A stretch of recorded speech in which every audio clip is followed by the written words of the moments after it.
Genesis chapter 43. Now the famine was still severe in the land.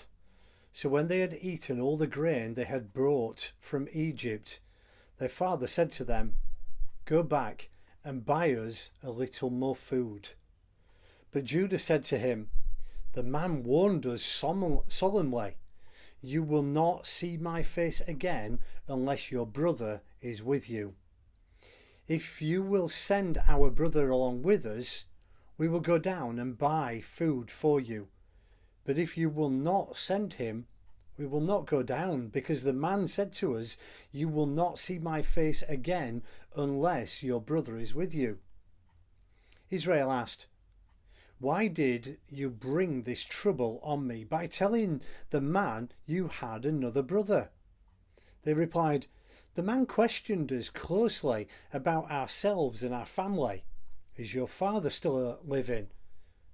And he asked us, 'Do you have another brother?' We simply answered his questions. How were we to know that he would say, 'Bring your brother down here'?" Then Judah said to Israel his father, "Send the boy along with me, and we will go at once, so that we and you and our children may live and not die. I myself will guarantee his safety. You can hold me personally responsible for him. If I do not bring him back to you and set him here before you, I will bear the blame before you all my life. As it is, if we had not delayed, we could have gone and returned twice."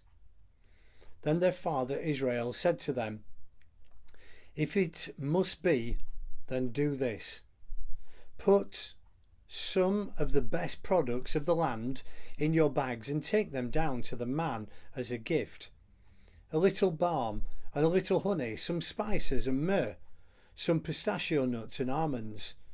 Take double the amount of silver with you, for you must return the silver that was put back into the mouths of your sacks. Perhaps it was a mistake. Take your brother also, and go back to the man at once. And may God Almighty grant you mercy before the man, so that he will let you, your other brother and Benjamin come back with you. As for me, if I am bereaved, I am bereaved." So the men took the gifts and doubled the amount of silver, and Benjamin also. They hurried down to Egypt and presented themselves to Joseph. When Joseph saw Benjamin with him, he said to the steward of his house, "Take these men to my house, slaughter an animal, and prepare dinner. They are to eat with me at noon." The man did as Joseph told him, and took the men to Joseph's house. Now the men were frightened. When they were taken to his house, they thought, "We were brought here because of the silver that was put into our sacks the first time. He wants to attack us and overpower us and seize us as slaves and take our donkeys." So they went up to Joseph's steward and spoke to him at the entrance to the house.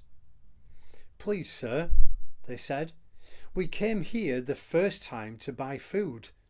But at the place where we stopped for the night, we opened our sacks, and each of us found his silver, the exact weight in the mouth of the sack.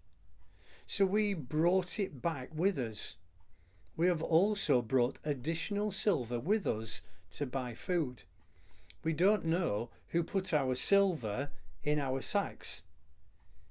"It's all right," he said. "Don't be afraid. Your God, the God of your father, has given you treasure in your sacks. I received your silver." Then he brought Simeon out to them. The steward took the men into Joseph's house, gave them water to wash their feet, and provided fodder for their donkeys. They prepared their gifts for Joseph's arrival at noon, because they had heard that they were to eat there. When Joseph came home, they presented to him the gifts they had brought into the house, and they bowed down before him to the ground. He asked them how they were, and then he said, "How is your aged father you told me about? Is he still living?" They replied, "Your servant, our father, is still alive and well," and they bowed low to pay him honour. As he looked about and saw his brother Benjamin, his own mother's son, he asked, "Is this your youngest brother, the one you told me about?" And he said, "God be gracious to you, my son." Deeply moved at the sight of his brother, Joseph hurried out and looked for a place to weep. He went into his private room and wept there.